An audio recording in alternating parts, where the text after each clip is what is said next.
the year with a strike.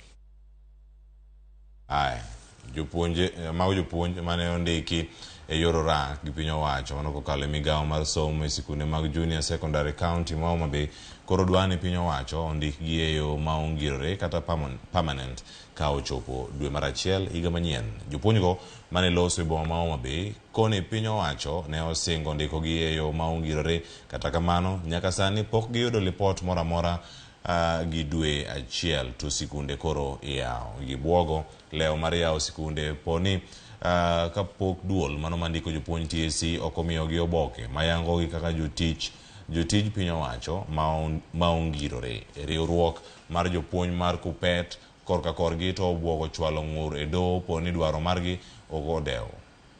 2015, 2016, 2017 to nyaka sani watho e junior secondary schools.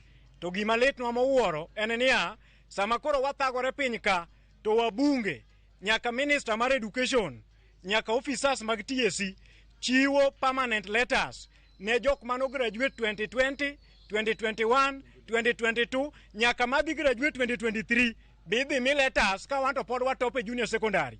Mane momiyo wawuok oko karomwa kaka wuono kwa bedo flanked gi Kupet officials kwa wacho niya, ka ok omiwa tich e yor permanent to kwa biri new contract ma ministry dwani wari new no. Government ogochi nyaka construct laboratory junior secondary school. Because laboratory already gini tiere senior secondary school. One research mwatimo library.